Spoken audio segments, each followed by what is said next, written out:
Everybody. आज मैं आपको टीच कर रही हूँ teaching of arts. Teaching of art के फर्स्ट यूनिट का आपका लेक्चर नंबर 8 आज टीच कर रही हूँ मैं आपको।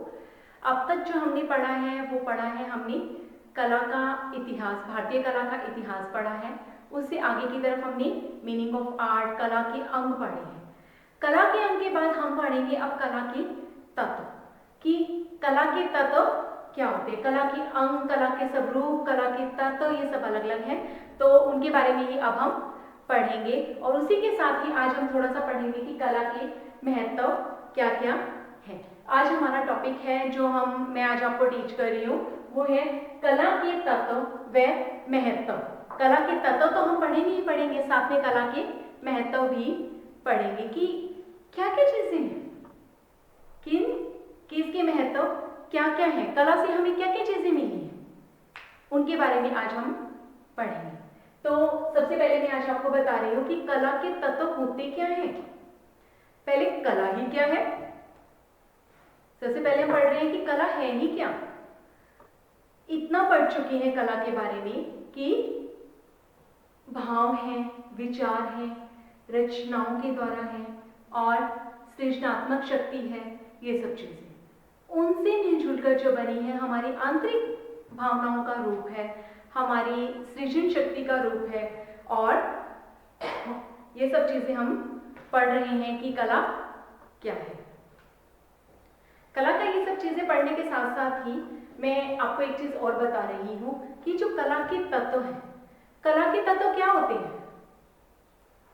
कला के तत्व क्या होते हैं। जिन चीजों से मिलकर, जिन चीजों को मिलाकर अगर किसी चीज का निर्माण होता है तो वो क्या है, उस चीज के तत्व होते हैं।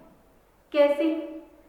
जिन चीजों को मिलाकर अगर किसी चीज का निर्माण होता है तो वो क्या है, उसके तत्व। जैसे मैंने यहां पर एक पेड़ बनाया है, एक पेड़ बनाया है। पेड़ का निर्माण किन किन चीजों से मिलकर होता है? पेड़ का निर्माण जो है वो किन किन चीजों से मिलकर होता है? जैसे शाखा, जड़, पत्तियां, फूल, डाल, तना और जड़। जड़, तना, शाखाएं इसकी और डाल, पत्तियां, फूल, इन सब चीजों से मिलकर इस पेड़ का निर्माण हुआ। तो ये क्या है, जिन चीजों से मिलकर इस पेड़ का निर्माण हुआ है वो क्या है, उस पेड़ के तत्व है। पेड़ के तत्व कौन से हो गए? अभी हमने आपको बताया है कि पेड़ के तत्व कौन से हैं। पेड़ के तत्व है जैसे इसकी पत्तियां हैं, जड़ है, शाखा है, डालियां हैं, इसकी तना है।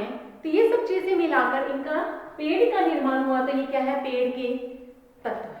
जैसे मानव शरीर, मानव शरीर भी 5 तत्वों से मिलकर बना है। उन जो हमारा शरीर है वो 5 तत्वों से मिलकर बना है। और वो 5 तत्व कौन कौन से हैं, हम सभी जानते हैं। जल, आकाश, धरती, पवन और आग। कौन कौन से ये 5 तत्व जिनसे मानव शरीर, कौन कौन से हैं ये 5 तत्व जिनसे मानव शरीर बना है, मिलकर बना है? कौन कौन से हैं वो? जल, आकाश, धरती या भूमि भी इसको बोला जाता है, भूमि, पवन और अग्नि। इन 5 ये क्या है, इन चीजों से मेल से मानव शरीर बना है। तो ये क्या कहलाएंगे, मानव शरीर के तत्व हैं। हमारे शरीर के तत्व हैं, जिन 5 तत्वों के मेल से क्या बना है, हमारा शरीर बना है, वो क्या है, हमारे मानव शरीर के तत्व है। उसी तरीके से ये पेड़ बना है जिन चीजों से मिलकर, तो वो क्या कहला रहे हैं, हमारे तत्व। अब हमारे कला के तत्व, अब हम पढ़ रहे हैं कला के तत्व। कला के तत्व क्या है? जिन चीजों से मिलकर कला बनी है, जिन चीजों से मिलकर कला बनी है तो वो क्या है, कला के तत्व है। जैसे रेखा, रंग, रूप, पोत, नमूना, प्रकाश व स्थान। क्या है? रेखा, रंग, रूप, पोत, नमूना, प्रकाश व स्थान। लेकिन हम ये भूल जाते हैं कि इसको किस तरीके से बोला जाए। हम क्या करते हैं? भूल जाते हैं कि हमारा कौन सा तत्व रह गया। तो उसे हमें क्या है, दूसरे तरीके से भी बोला जा सकता है, जैसे रेखा के रंग, रूप, बनावट को देखकर, रेखा के रंग, रूप, बनावट को देखकर प्रकाश ने नमूने में स्थान दिया। रेखा के रंग, रूप, बनावट को देखकर, पोत को बनावट भी कहते हैं, पोत को बनावट भी कहते हैं। रेखा के रंग, रूप, बनावट को देखकर, रंग, रूप, बनावट को देखकर प्रकाश ने नमूने में स्थान दिया।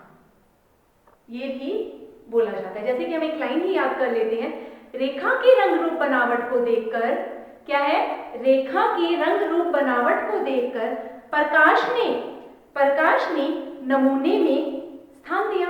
नमूना मतलब डिजाइन में स्थान दिया। तो इसके अंदर क्या आ जाता है? हमारे सारे तत्व पूरे हो जाते हैं। तो इसमें क्या होता है? हमारे सारे तत्व पूरे हो जाते हैं। तो उसी के बारे में आज हम पढ़ रहे हैं और थोड़ा आगे की तरफ भी हम इसको पढ़ेंगे कि क्या है। जैसे जीवन जो है हमारा, वो ऊर्जा का महासागर है। जीवन क्या है? ऊर्जा का महासागर है। उसी तरीके से जो कला है वो भी क्या है? हमारे जीवन का महासागर है। हमारे जीवन का महासागर है। जीवन ऊर्जा का महासागर है। जब अंतर चेतनाओं को जागृत होती है, जब अंतर चेतनाएं जागृत होती हैं, तब ऊर्जा जीवन को कला के रूप में उभारती है। क्या है? जब अंतर चेतना जागृत होती है तो ऊर्जा क्या है? जीवन को कला के रूप में उभारती है। कला के रूप में कैसे उभारती है? इसके द्वारा ही बुद्धि, आत्मा का स्वरूप ध्यान होता है। इसी तरीके से ये हमारे सारे तत्व हैं। तत्वों के बारे में हम पढ़ने जा रहे हैं कि वो तत्वों में क्या क्या है और कैसे है। सबसे पहले है रेखा। रेखा क्या होती है?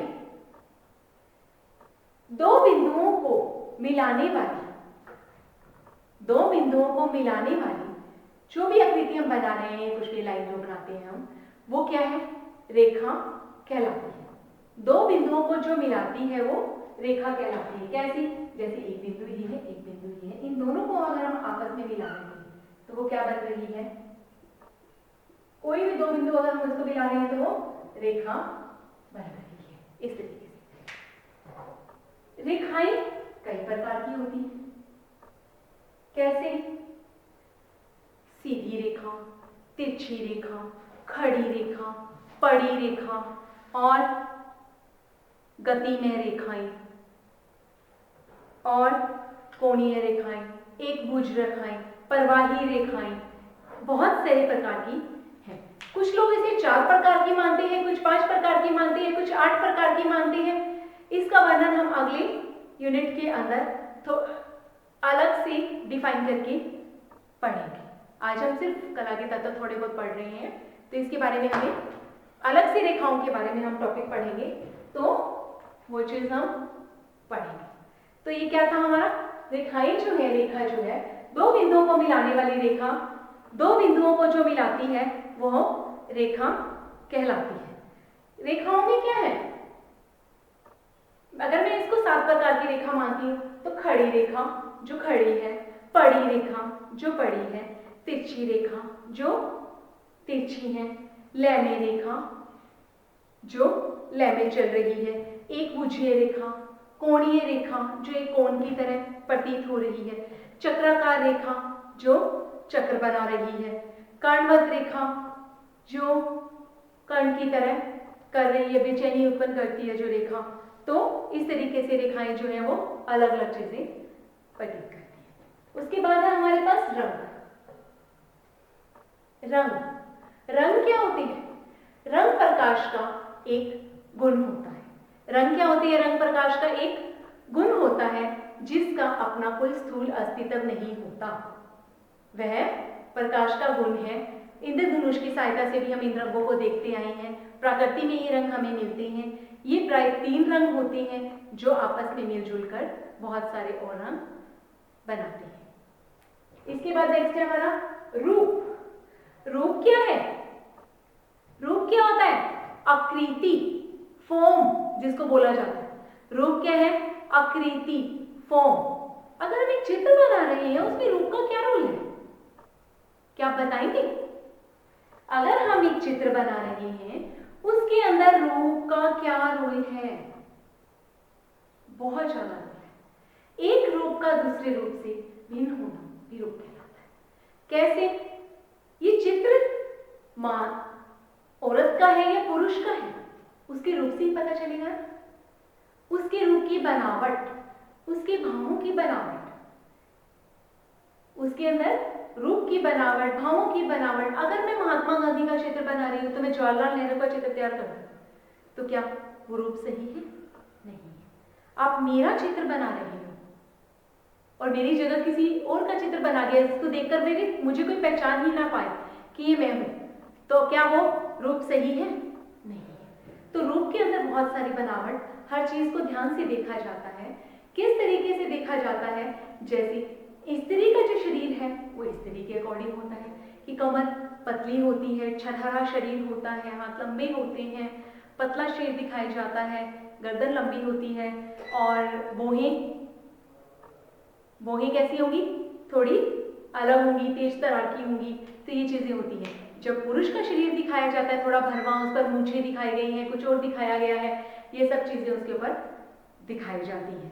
तो पुरुष के शरीर और पुरुष के चित्र में और स्त्री के चित्र में या और बहुत सारी चीजें हैं कि अगर मैंने एक जानवर का चित्र बनाना है, किसी और का चित्र बनाना है, अब भेड़ का चित्र बनाना है मैं बकरी का बना दूं? नहीं, रूप का रूप से भेद है।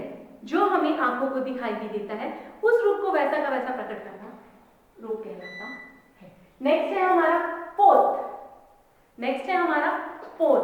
पोत क्या होता है? पोत क्या होता है? पोत बोलते हैं टेक्सचर्स को। पोत बोलते हैं हम टेक्सचर्स को। और टेक्सचर क्या होते हैं हम ये पूछेंगे।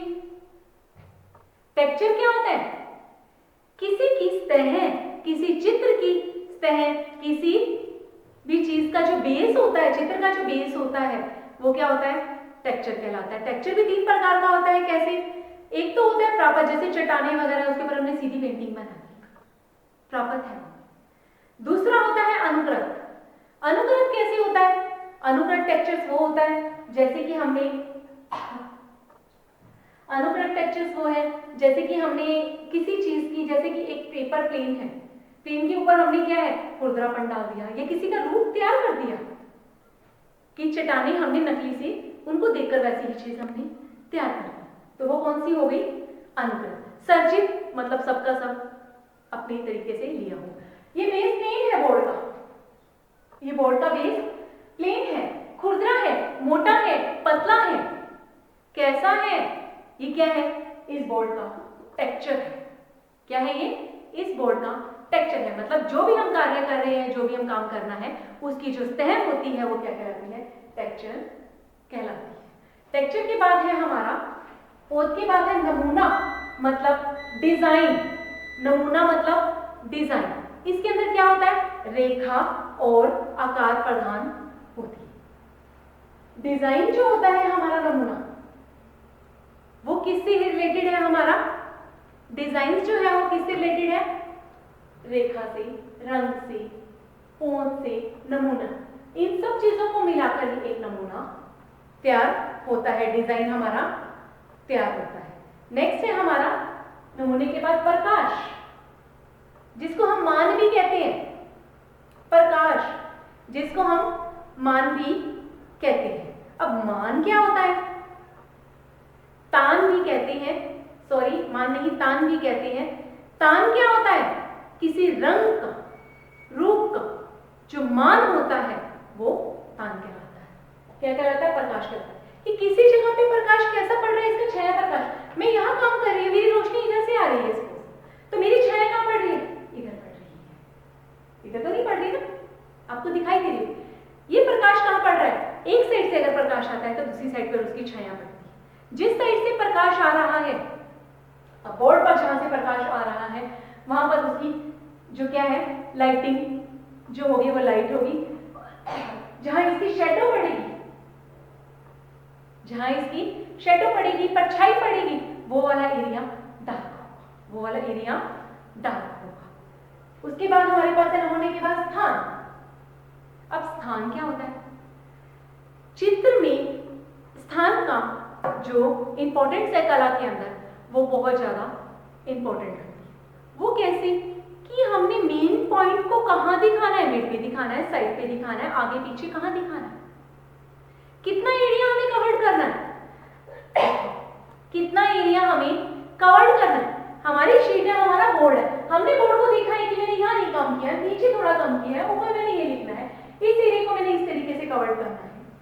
मैंने इसका स्पेस तैयार किया है, स्थान तैयार किया है कि मैं इस चीज की कला के तत्व को मैं सिर्फ इतनी जगह पर दिखाऊं ताकि मेरे पास कला के महत्व के लिए कुछ पॉइंट्स के लिए जगह बच सके और वहां पर मैं ये पॉइंट्स लिख सकूं या दिखा सकूं।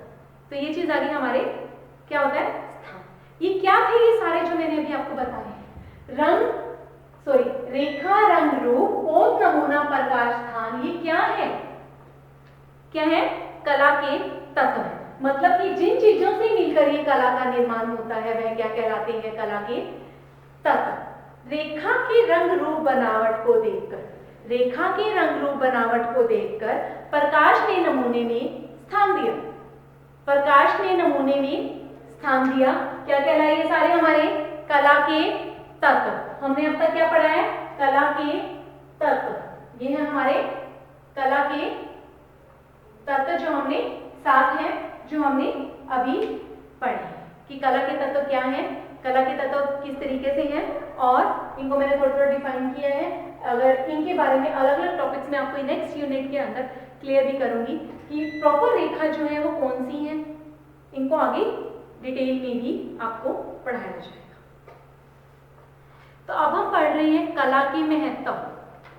अब हम क्या पढ़ रहे हैं? कला के महत्व।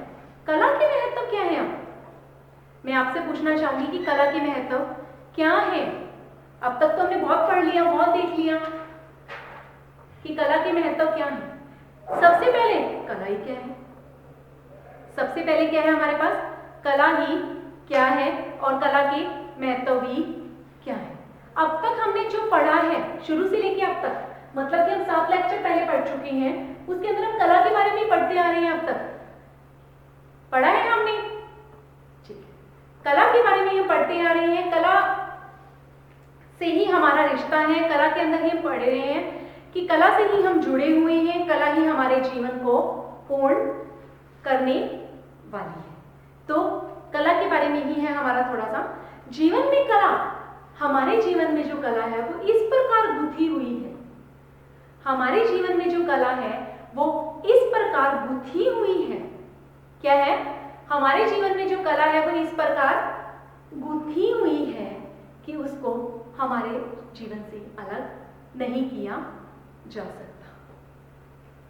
मानव जीवन में कला का विशेष महत्व है, हमारे दैनिक जीवन में भी कला का विशेष महत्व है।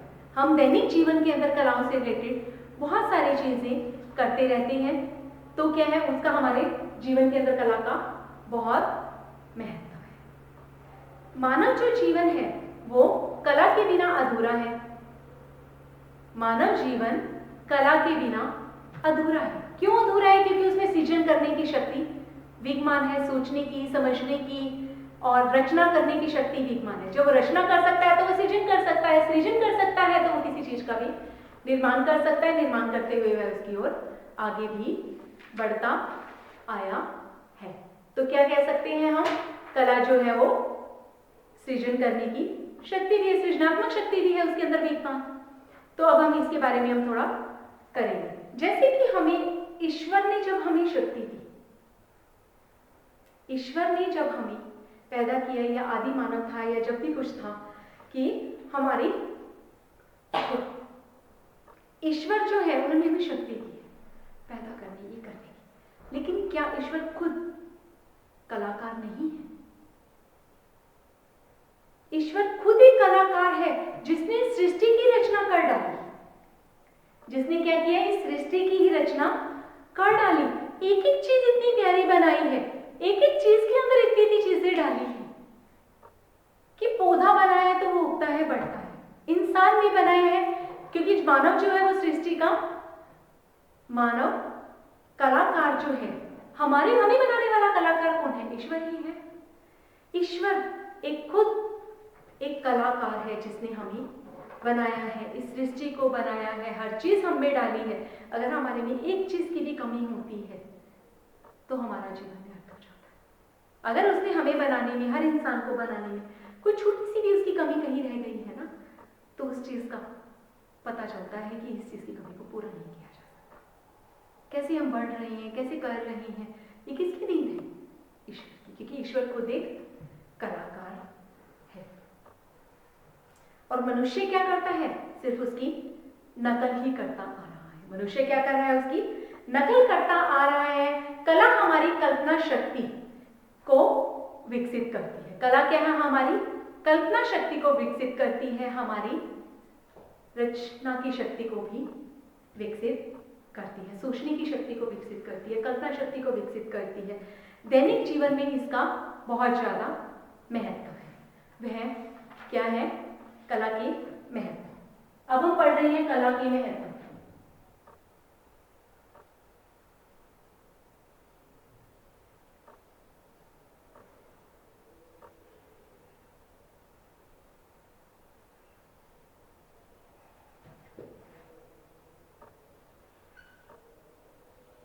क्या है कला के महत्व? क्या है कला के महत्व? कला जो है वो क्या है? सबसे पहले भावनात्मक अनुभूति। क्या है कला? क्या है इसका महत्व? कला जो है वो भावनात्मक अनुभूति को प्रकट करने का साधन है। कला क्या है? भावनात्मक अनुभूति को प्रकट करने का साधन है। कैसे है वो साधन? मानव जीवन भावनाओं से भरा हुआ है।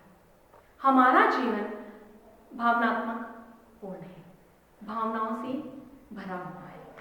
जब हमारा जीवन भावनाओं से भरा हुआ है, हमारे अंदर भावनाएं अधिक हैं, वह कला के माध्यम से हम उसे बाहर निकालते हैं, प्रकट करते हैं।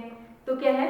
हम ये इसकी एक विशेषता है कला का कि मानव जीवन जो है वो भावनाओं की अनुभूति करता है। जब मानव का जीवन भावनाओं से भरा हुआ है, वह उसको व्यक्त करता है, उसको निकालता है किसी न किसी माध्यम से। तो क्या है? भावनात्मक अनुभूति। कल्पना शक्ति नेक्स्ट है। कल्पना शक्ति। कला हमारे कल्पना शक्ति को विकसित करती है। कला क्या है? हमारी कल्पना शक्ति को विकसित करती है। जैसे हमारी भावना, हमारे सोचने की जो शक्ति है, कला उसको विकसित कर रही है। ऐसे ही कला किसको विकसित कर रही है? हमारी किसको विकसित कर रही है? कल्पना शक्ति को विकसित करती है।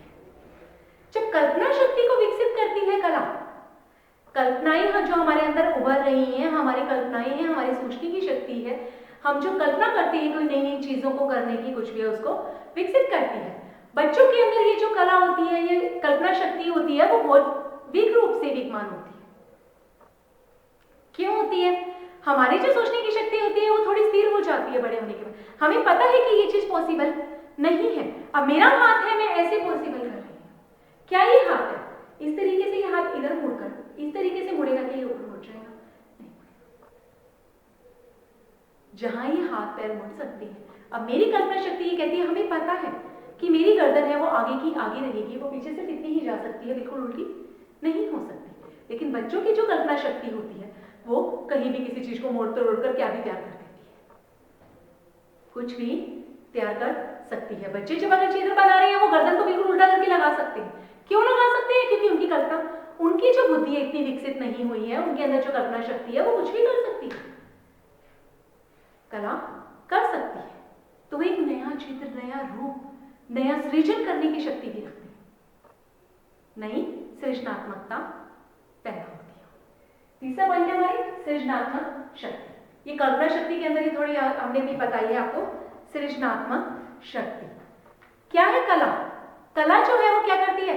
सृजनात्मक शक्ति का भी विकास करती है। सृजनात्मक शक्ति का विकास कैसे कर रही है? मानव जन्म जात सृजन करता रहता है। जब से जन्म हुआ है वो तब से सृजन ही करने लगा है। जन्मजात सृजन, जन्मजात पर वृत्त है, वह कला तथा साहित्य व माध्यम से अपनी सृजनशीलता का परिचय देता रहता है। उसके बाद है व्यक्तित्व विकास। क्या कला से व्यक्तित्व विकास होता है? क्या कला से हम अपना व्यक्तित्व विकास कर सकते हैं? हाँ, कर सकते हैं। कैसे कर सकते हैं? कैसे कर सकते हैं? कला व्यक्ति की बुद्धि का साधन है। कला क्या है? व्यक्ति की बुद्धि का साधन है। कला क्या है? व्यक्ति की बुद्धि का साधन है। जब कला व्यक्ति की बुद्धि का साधन है तो मनुष्य की व्यक्तित्व विकास करने के लिए मानव कला की जानकारी अर्जित करता रहता है। मानव कला की जानकारी अर्जित करता रहता है और वह सामाजिक तथा सांस्कृतिक भावनाएं विकसित करने में कला उसकी मदद करती है। क्या कर रही है कला? सामाजिक तथा सांस्कृतिक कार्य विकसित करने में उसकी मदद करती है, व्यक्तित्व का विकास करती है। कला चरित्र का निर्माण करती है। कला चरित्र का निर्माण करती है। अब चरित्र का निर्माण किस तरीके से कला करेगी? एक इंसान चित्र बनाता है, उसमें वो बुरा चित्र बना रहा है, एक दैत्य दिखा रहा है, एक दैत्य को दिखा रहा है, वो उसकी स्टोरी को पूरा बना रहा है। जब एक चित्रकार चित्र बनाता है तो वो उसके जो भी वो किरदार उसके अंदर चल रहा है वह उसके अंदर पूरी तरह से उसके अंदर ढल जाता है, तभी वो चित्र बना पाता है। जब वो बुरा किरदार निभा रहा है तो उसे उसकी शिक्षा भी पता चल रही है कि हमें क्या मिल रही है और हम अपने इस तरीके से हम अपने चित्र का निर्माण कर सकते हैं, क्योंकि कला जो है वो चित्र निर्माण का एक माध्यम भी है। मानव का विचार व्यक्त करना, नैतिक सहानुभूति और मैत्री भाव विकसित होते हैं। कला आर्थिक विकास भी करती है। अब वो आर्थिक विकास किस तरीके से करेगी कला? कला से बनी चीजों को हम बाहर बेच भी सकते हैं। अपनी कलात्मक चीजों को हम बाहर बेचकर अपना आर्थिक विकास कर सकते हैं, अपनी आर्थिक तंगी को दूर कर सकते हैं। सामाजिक संबंधों का विकास।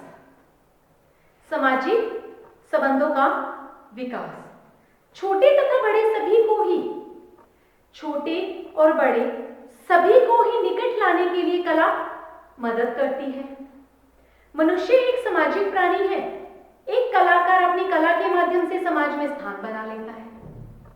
मनुष्य क्या है? एक सामाजिक प्राणी है। कलाकार क्या करता है? उसके द्वारा वह अपना स्थान बना लेता है और उपयोगी कार्यों का योगदान देता है। कला सर्वव्यापी भी है। कला सर्वव्यापी भी है। वो कैसे है? संसार के सभी क्षेत्रों में कला तथा ललित कला का विकास होता जा रहा है। और अब क्या कर रही है? संसार के सभी क्षेत्रों में जब कला और ललित कला का विकास आगे की तरफ बढ़ता जा रहा है तो दूसरे देशों के साथ भी उसका विकास